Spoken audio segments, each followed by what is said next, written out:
checklist OK. Filtre OK, go. Si je l'attrape, j'en fais du gruyère.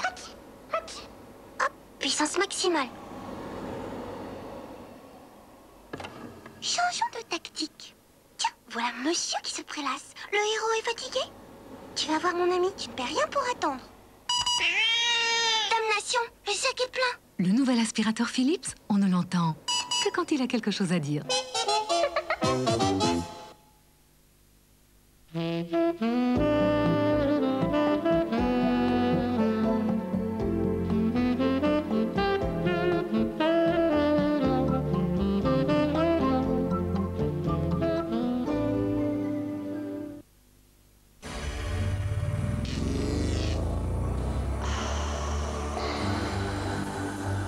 Image brillamment restituée.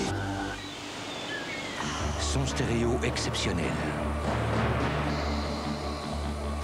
60 présélections et les satellites. Un design hors du commun. Philips, c'est déjà demain. The Christmas Hit Collection. Les meilleurs succès de Noël, enfin réunis. Avec Prince, Bros, Chris Rea et les Pretenders. Les meilleurs artistes avec leurs plus belles chansons.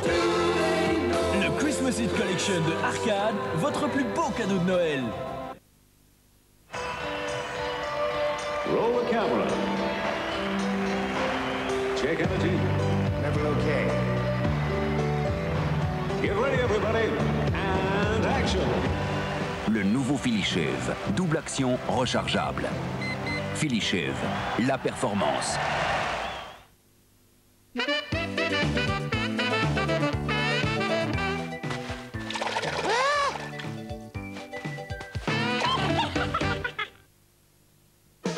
Pour mes cheveux c'est électrique. Pour mes papilles c'est électrique. C'est électrique pour le goûter. C'est électrique pour le dîner. Les frites et le café sont prêts tout de suite. C'est électrique, c'est ça qui est magique. Je veux des cadeaux électriques.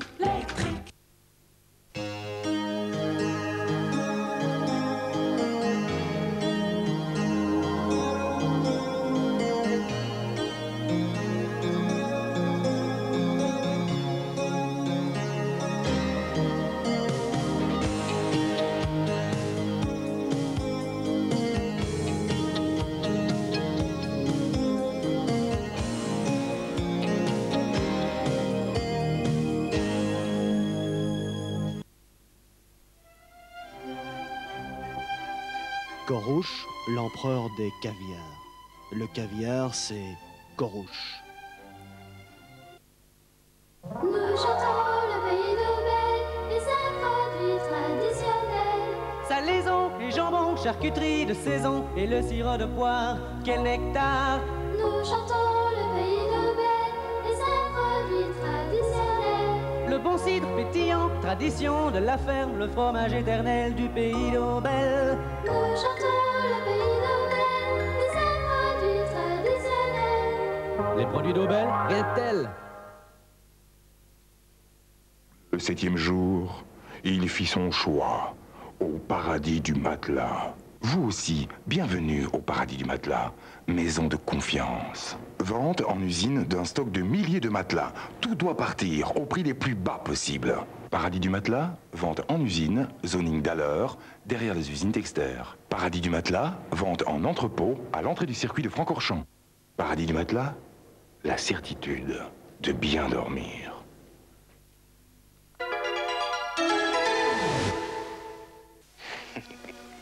Tout ce que tu dis, ça tient pas en l'air. Tu dirais ça à un autre que moi, je trouverais ça idiot, mais tu me le dises comme ça à moi, bah, c'est marrant, ça me fait plaisir. T'as de beaux yeux, tu sais. Embrassez-moi.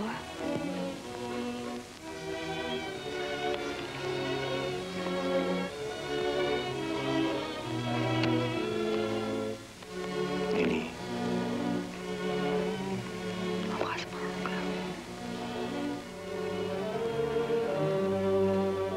RTBF Édition TV présente Michel Morgan et Jean Gabin dans Quai des Brumes, un film mythique réalisé en 1938 par Marcel Carné. Une œuvre à vous procurer dès à présent pour le prix de 995 francs. Pour tout renseignement, téléphonez au 02 737 25 77.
Votre soirée cinéma sur la Une est terminée et j'espère qu'elle a répondu à votre attente. Dans 5 minutes, JT dernière avec René Thierry. Le journal a suivi bien sûr de la séquence bourse et précédé des prévisions météo. Et puis en fin de soirée, 23h40, un billet de l'émission La Pensée socialiste. En question, le foulard. La parole ce soir aux femmes musulmanes. Mais avant tout cela, le rappel des résultats du tirage de la Loterie nationale. Il s'agissait donc de la 50e tranche, la tranche du folklore. Tous les billets d'abord qui se terminent par le chiffre 5 remportaient les traditionnels 600 francs. Sous vos yeux, donc les gros lots remportent un demi-million. Les billets qui portent les numéros 449 512, 261 442, 595 863, 429 186. 3 lots d'1 million. Ils sont remportés par les billets numéros 679 810, 614 420, 146 125. Le lot de 2 millions, lui, est remporté par le billet 557 785. Et le résultat du super gros lot de 20 millions, le billet 177 596.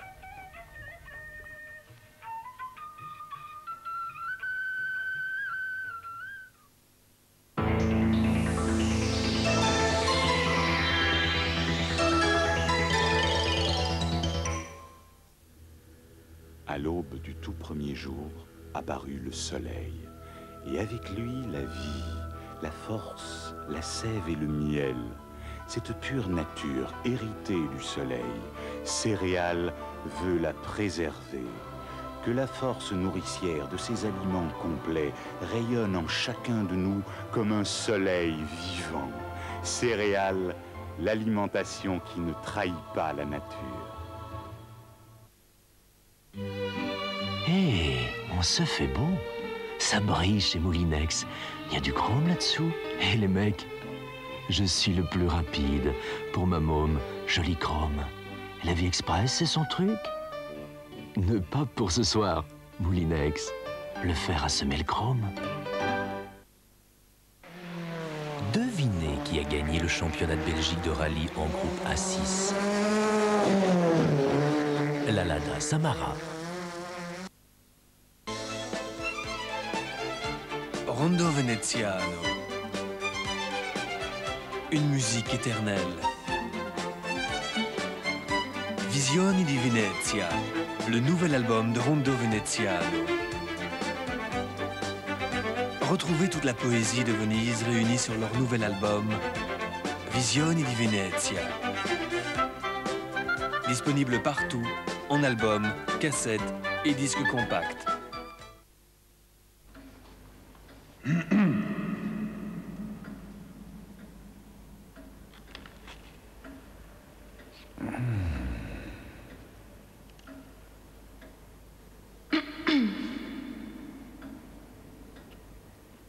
Vicks adoucit la gorge.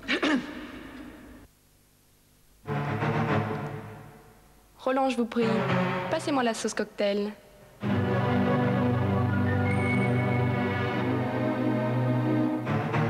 la béarnaise, chère Thérèse.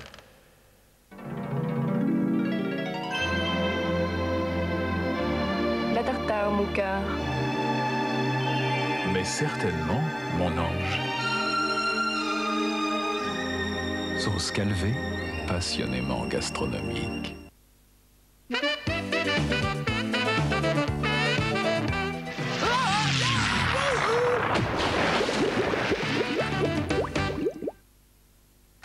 Quand tu dis sport, je dis sport, d'accord? D'accord. Alors vas-y, dis sport. Sport. Dis sport. Sport. Dis sport. Dis sport. Ça c'est du sport. Dis sport.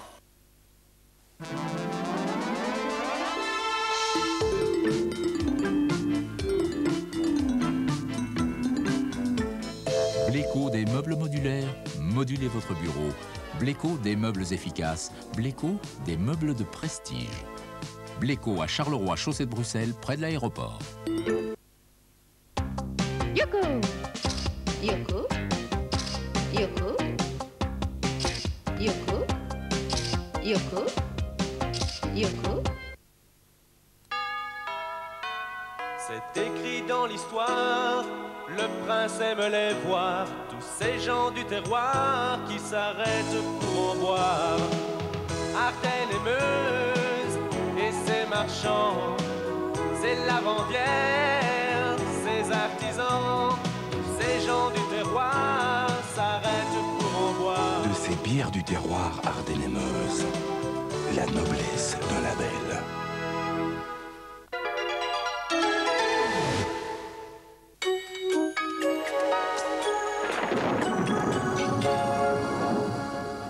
Les nuages cette nuit élimineront rapidement les éclaircies encore présentes et la pluie reviendra partout. Demain matin, vous profiterez d'une petite trêve marquée par quelques embellis et puis l'après-midi, une nouvelle zone pluvieuse arrosera copieusement notre pays. L'anticyclone qui se développe sur l'Égypte maintient la trajectoire des zones de pluie sur l'Europe occidentale. Celles-ci sont très importantes et aussi très nombreuses. Leur déplacement est rapide et le vent qui les accompagne prend parfois des allures de tempête en mer. Rien ne changera demain jeudi. Vous allez passer la journée dans la pluie et dans le vent en bénéficiant parfois de brèves éclaircies. Cette situation, qui nous garantit la douceur du temps, persistera jusqu'au-delà du prochain week-end.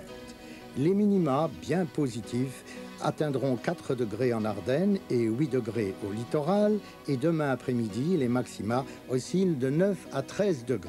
Sur les routes, vous devez vous méfier des écrans latéraux parce qu'il y aura des coups de vent et aussi de l'aquaplanage lorsque les précipitations sont importantes.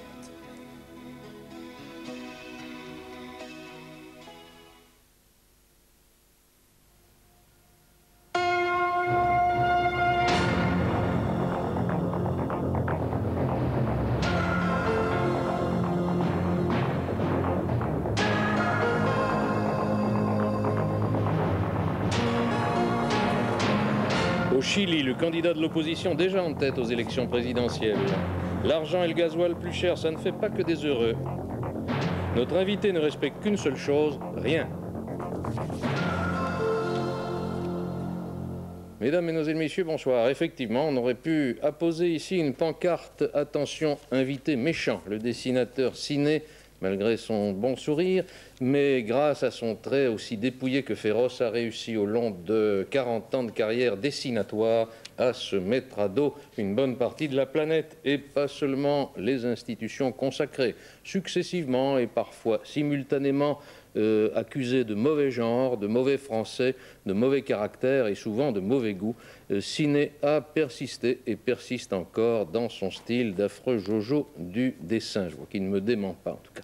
Mais ça s'agit tout de même, puisqu'il se prête à la publication d'une rétrospective de ses dessins les plus percutants, ce qui est toujours mauvais signe, surtout lorsque c'est accompagné d'une notice biographique qui fait presque un peu nécro. Le tout sous le titre « Pourquoi tant de haine » ou « 40 ans de noir dessin ». Mais peut-être que sous le méchant et l'affreux anard peuvent se cacher quelques faiblesses, voire tendresse. Nous ausculterons le personnage tout à l'heure, dessin à l'appui bien entendu. Et si j'en juge par les dessins que j'ai vus dans ce livre, la première de nos informations fera incontestablement plaisir à Ciné. Au Chili, l'ère Pinochet semble bien terminée. On votait aujourd'hui pour élire le premier président civil depuis 16 ans, c'est-à-dire depuis que la junte militaire dirigée par le général Augusto Pinochet a renversé le régime civil de Salvador Allende.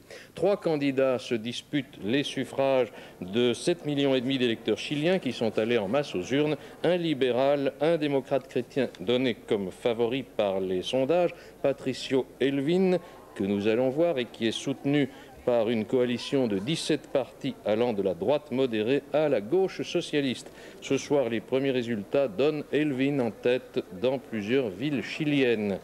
Il pourrait même être élu, dit-on, dès le premier tour. Ce serait donc la défaite pour le candidat gouvernemental Hernán Bucci, qui était soutenu par le pouvoir de Pinochet, que l'on voit ici en train de voter. Interrogé sur sa défaite probable, le général a déclaré qu'il ne ressentait ni tristesse ni amertume à la veille de quitter le pouvoir. « J'ai le sentiment, a-t-il dit, d'avoir accompli mon devoir ». Décidément, les régimes changent et la démocratie gagne du terrain un peu partout, ce dont on ne peut que se réjouir, bien entendu. Les conséquences en sont parfois surprenantes. Ainsi, Édouard Shevardnadze, le ministre soviétique des Affaires étrangères, qui sera en Belgique à la fin de cette semaine pour une visite officielle, Shevardnadze donc se rendra non seulement au siège des communautés européennes, ce qu'on pouvait attendre, mais aussi à celui de l'OTAN, ce qui constituera évidemment une première et de taille. L'idée vient du gouvernement belge qui l'a présenté tout à l'heure à la réunion ministérielle où il était notamment question de la réduction des forces armées conventionnelles en Europe, des deux côtés bien sûr. 9 h ce matin, arrivée du secrétaire d'État américain Jim Baker qui a lancé l'expression « nouvel atlantisme » pour définir les tâches nouvelles de l'Alliance en raison de la situation nouvelle en Europe. L'avenir de l'Europe, le rôle stabilisateur que devront jouer désormais l'OTAN et le pacte de Varsovie, c'est le thème majeur des discussions qui se sont déroulées aujourd'hui à Bruxelles. Dans cette foulée, les 16 ont décidé de présenter un projet commun à la négociation de Vienne sur la réduction des forces conventionnelles en Europe. Les dernières divergences ont pu être aplanies, mais il y a mieux. L'accord entre pays membres de l'OTAN intervient le même jour, c'est-à-dire aujourd'hui, que la présentation d'un projet similaire par les pays du pacte de Varsovie. L'avenir n'est plus ce qu'il était, avait dit un jour un humoriste. C'est bien vrai lorsqu'on parle de l'Europe. Nous avons réfléchi à l'avenir de l'Europe, à l'avenir de nos alliances. La conclusion, c'est qu'il faut maintenir le pacte atlantique, qu'il est devenu de plus en plus un facteur de stabilité, qu'il est même apprécié dans les pays de l'Est, et même apprécié par l'Union soviétique, puisqu'aussi bien, vous le savez, M. Shevardnadze, le ministre des Affaires étrangères, vient rendre visite au secrétaire général de l'OTAN. Oui, d'ici quelques jours, c'est un signe des temps. C'est un signe des temps et un signe de détente et un signe de coopération qui a remplacé la confrontation. Il était question aussi aujourd'hui de négociations de Vienne sur la réduction des forces conventionnelles. Y a-t-il progrès? Nous avons réitéré notre volonté de résoudre tous les problèmes pendants et de passer à la signature d'une convention d'une importance extrême portant sur le désarmement l'année prochaine à Vienne. Oui, on peut ajouter à cela que ce soir, les pays de l'OTAN ont écarté la proposition de Mikhail Gorbatchev d'avancer à l'an prochain la réunion des 35 pays de la CSCE, c'est-à-dire de la conférence sur la sécurité et la coopération en Europe, qui avait déjà siégé à Helsinki en 1975, et cette réunion se tiendra, du moins les pays de l'OTAN souhaitent qu'elle ne se tienne que lorsqu'elle a été prévue, c'est-à-dire dans 2 ans. Si le ministre soviétique des Affaires étrangères se sent certainement très honoré d'être invité au siège de l'OTAN, les sentiments de l'ancien numéro 1 bulgare, Todor Zhivkov, doivent être beaucoup plus mitigés. S'il a suivi les émissions de la télévision de Sofia, il aura été certainement étonné de voir qu'elle retransmettait en direct, ce qui n'était pas l'usage de son temps, le vote du Parti communiste votant son exclusion à une large majorité. Ce qui l'aura peut-être consolé, c'est de voir, vous venez de l'apercevoir, qu'au lieu de l'unanimité habituelle, plusieurs membres de l'Assemblée votaient contre son exclusion. Ça aussi, c'est nouveau. Pendant ce temps, plusieurs milliers de Bulgares manifestaient à nouveau devant le Parlement pour demander que l'on ne s'en tienne pas au seul Zhivkov et que tous les députés et tous les membres du gouvernement démissionnent. Une sorte de vaste chaîne d'union a été formé par tous les manifestants sur une grande place de Sofia devant le Parlement. Certains ont même jeté leur passeport, vous le voyez, et les policiers au milieu de tout ça paraissaient un peu désemparés et se sont contentés d'appeler par radio d'hypothétiques instructions et de se promener en regardant défiler les manifestants. Peut-être que là aussi, quelque chose a changé de ce côté. En Belgique, on reparle de hausse et elles ne font pas que des heureux. Vous avez peut-être été surpris si vous étiez tôt ce matin sur les autoroutes en direction de Bruxelles, vers l'entrée de la capitale. On y circulait encore plus difficilement que d'habitude, et cela à cause d'une manifestation de mauvaise humeur des transporteurs routiers. L'opération escargot des transporteurs routiers s'est manifestée de 7 à 9 heures ce matin, principalement sur l'autoroute de Liège à l'entrée de Bruxelles, où une dizaine de camions roulaient de front à 20 km/h sur les 3 bandes de circulation. Nos transporteurs routiers internationaux protestent ainsi contre le projet de majoration des prix du litre de gasoil routier, une majoration d'accise d'1 franc au litre, plus 25 centimes de TVA, et cela dès le 1er janvier 90. En un an, le gasoil routier a augmenté de 7 francs. Notre secteur perd presque de l'argent maintenant, on ne fait plus de bénéfices, on est mis dans un marché plus à armes égales comparé à nos voisins du Nord et du Sud, on ne peut plus tenir comme ça. Et pourquoi ne pas nous accorder du diesel meilleur marché comme on le fait pour les fermiers? Donc ce serait une différence entre ceux qui utilisent professionnellement le diesel routier et ceux qui l'utilisent pour leur loisir, par exemple. Exactement. Nous sommes des instruments de travail et pas des voitures de plaisir. Encore une augmentation, mais qui concerne cette fois les taux d'intérêt bancaires. La Crédit Banque, suivie par les 2 autres principales banques belges, la BBL et la Générale de Banque, a augmenté les crédits de caisse d'0,5%, ce qui porte ce taux à 12,75%. L'argent devient donc plus cher, ce qui ne plaît pas forcément aux responsables financiers, et notamment à la Banque nationale, qui a refusé une demande de l'Association belge des banques qui visait à augmenter le taux des dépôts à terme cette fois. Et puis une information sportive avec le trophée national du mérite sportif qui a été attribué aujourd'hui au gardien de but Michel Prudhomme, l'ex-liégeois devenu malinois, et le 2e footballeur seulement après Paul Van Imst à obtenir cette distinction.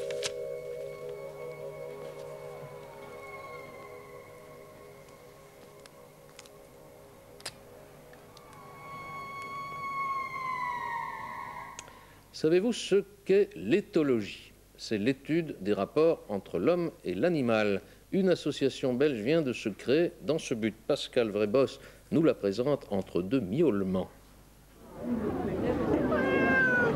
3 amours de petits chatons. Il en reste 2 chats pour un petit capot. Ils sont vraiment très mignons. Déjà 12 siècles que l'homme domestique l'animal, à moins que ce ne soit l'animal qui ne domestique l'homme. 35% des familles belges possèdent au moins un chien et 28% un ou plusieurs chats. Cette cohabitation pour l'utilité et pour le plaisir est devenue un phénomène de société à part entière. Ce qui explique la création d'Ethologia, une association qui regroupe des scientifiques qui vont étudier les relations entre l'homme et l'animal. Une manière aussi de faire comprendre dans tous les milieux concernés le rôle que joue l'animal de compagnie dans l'épanouissement de l'individu. J'ai voyagé. Dans la relation homme-animal, il y a d'un côté l'homme, de l'autre côté l'animal, et puis la relation, tout ce qui se passe entre.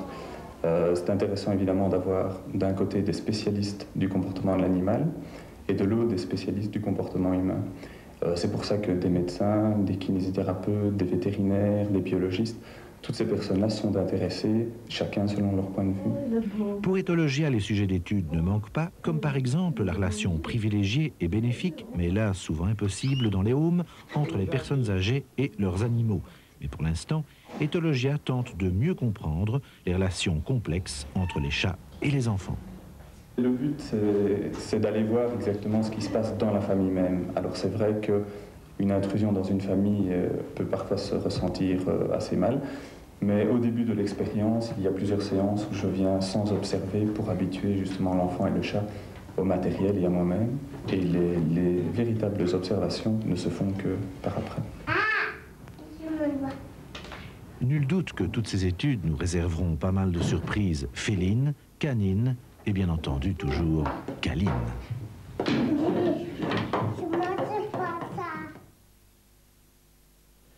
Bien, alors, ciné, je suppose que ça vous fait plaisir de voir des chats, puisqu'il y en a beaucoup dans vos dessins. Ouais.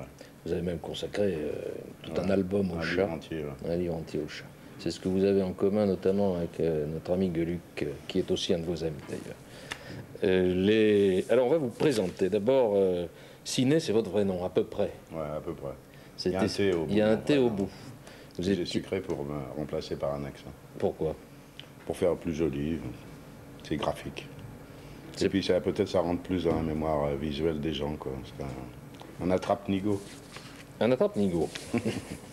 Vous avez fait des dessins, je le disais en commençant ce journal tout à l'heure, qui ne respectent rien ni personne, et en tout cas pas les institutions dites consacrées. C'est-à-dire, au fond, c'est traditionnel, c'est de l'anarchisme bon teint.